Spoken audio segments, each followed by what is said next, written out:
All right, good morning, everybody. It is Sunday, and we are looking over downtown Atlanta right now. Pretty July morning out here. Nice blue skies.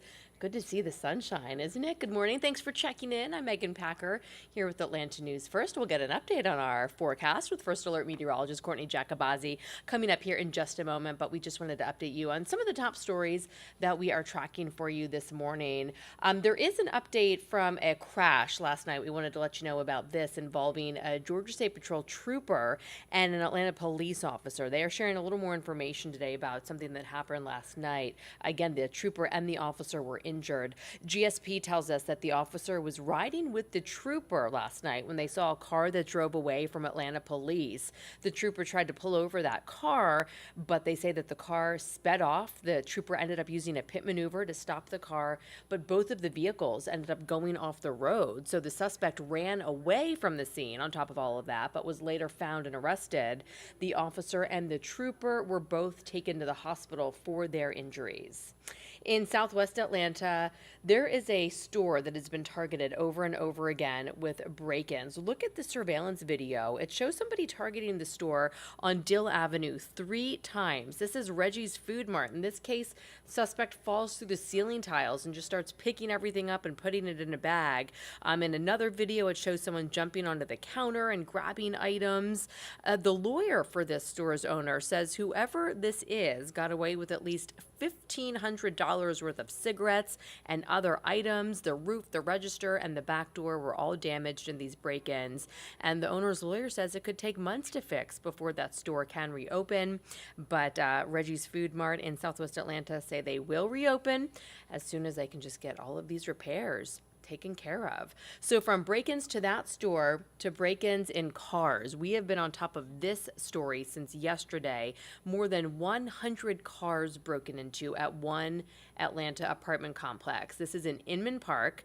Now people are spending their weekend dealing with this absolute headache of cleaning up, dealing with insurance, trying to figure out what was stolen from their cars. This is at the Mariposa Lofts apartments. It happened yesterday morning, including an APD police car was hit, and 2 guns were among the items stolen from cars. They were not taken from the police car, but other people had guns in their cars, which is something we actually hear all the time from officers. They're begging people to not have guns in your cars because of just how prevalent of an issue this is. Cars getting broken into across Metro Atlanta, but certainly eye-opening for more than 100 to be targeted at one location. You can see the glass all over the ground here. And this is kind of the final straw for a lot of people who live in these apartments because they say the gate to their parking garage has been broken for months. And then this happens. So they are not too happy. So take a listen to what they were saying out there yesterday. They busted out 3 windows and stole some cash and a pair of pants. And there have been smaller incidences of people having their bikes stolen, cars broken into as well, just not this scale. I want to move. I want to move units if I can, or move to a different complex because I just don't feel safe. So you can just kind of hear the frustration there in their voices, especially if they've brought this issue to the management's attention in the past. So we're staying in touch with Atlanta Police, but at last check, they were still looking for whoever was responsible for this. No arrests had been announced yet. We will keep you updated as we learn more. All right, something else we've been talking about this weekend. It is a big tennis weekend in Atlanta. A lot of buzz has been on Christopher Eubanks. He just made a Wimbledon appearance, and he is playing tomorrow. The Atlanta native and the Georgia Tech alum will take the court at the Atlanta Open in Atlantic Station tomorrow. He'll take on a fellow Georgia Tech alum, Andres Martin, in the round of 32. And our team had a chance to talk with Eubanks at Atlantic Station, and he says he's got higher expectations for himself after his recent Wimbledon success and his first ever ATP Tour title win.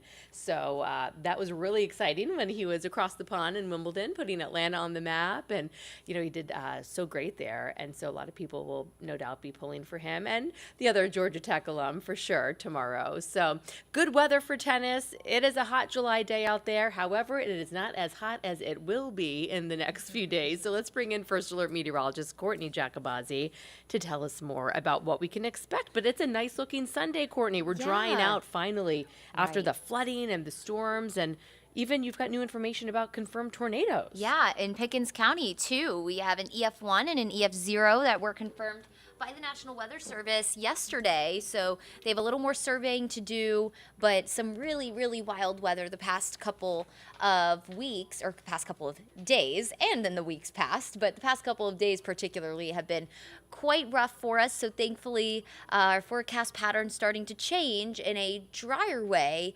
But the only thing is, without the rain comes the heat this time of year. So let's talk about it. A beautiful blue sky this morning out over downtown and really across all of North Georgia. A much nicer picture than this time yesterday, where we were starting cloudy and foggy and quite dreary and spooky looking. Definitely not the case this morning. And that clearing of skies is an indication that our humidity is starting to drop. Now, don't get me wrong, it's not going to feel fall-like out there as we head through the day today or even the overnight hours, but it'll be at least a little more comfortable. And we'll take any kind of improvement in the humidity when it comes to this time of year. So enjoy the day. Lots of sunshine, and by noon we'll be in the mid-80s, 2 o'clock upper 80s. We'll top out near 90 degrees today. I have 90 for downtown Atlanta. Most of the suburbs will top out in the mid to upper 80s today.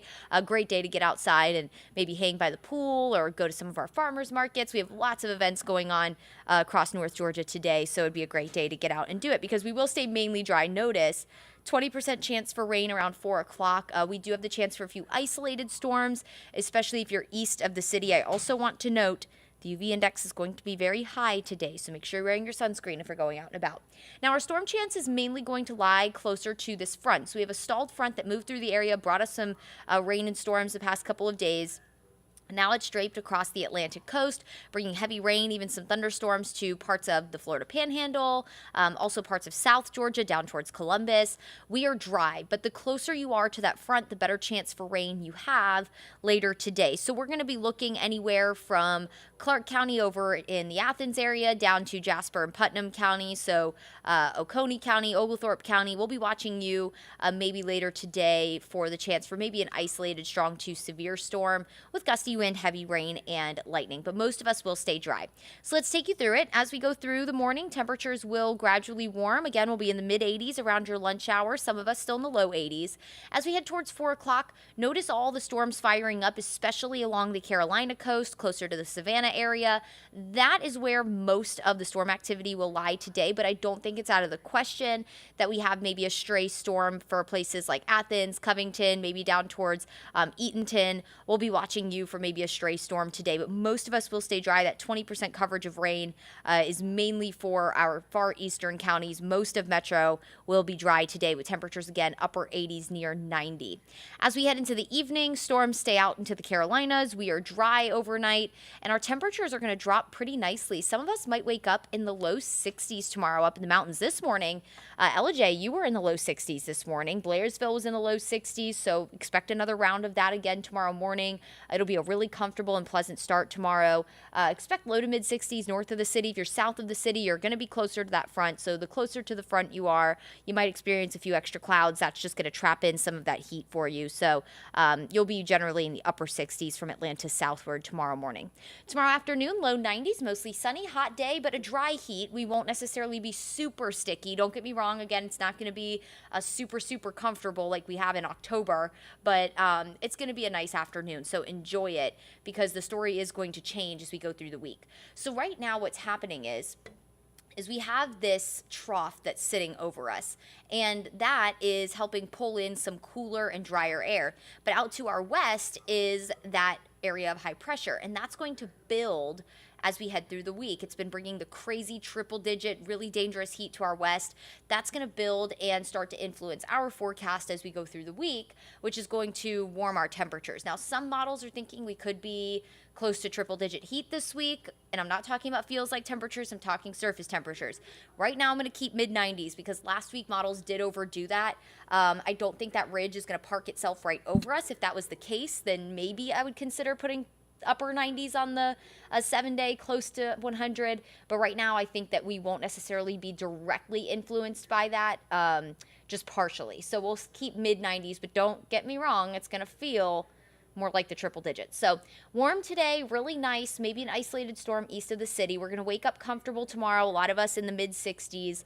Tomorrow, low 90s. We're dry Tuesday as well. And then Wednesday, our humidity starts to return in full force. So that'll offer us an isolated storm chance for the afternoon. So a very summer-like pattern, mid 90s Wednesday through Saturday. Pretty much a copy and paste, rinse and repeat forecast with overnight lows in the low to mid 70s and those isolated afternoon storms. We will be watching midweek if we happen to have any kind of heat advisory. Right now, it doesn't look like we're going to get there. Of course, if we do have any kind of triple-digit heat, then we will let you know. But right now, it's looking like we'll settle in the mid 90s with those isolated afternoon storms. So enjoy the day today. Should be a really nice one, and the start to the work week. Nothing like sunshine and a comfortable morning to start the work week. Mondays can be tough, but at least the weather is nice to kick off the week. All right, everyone. I hope you make it a wonderful Sunday, no matter what your plans or no matter what your plans are for the day, I should say. Thanks so much for spending some time with us to get a look at your headlines and your forecast, and we'll catch you here next time. Make it a great day.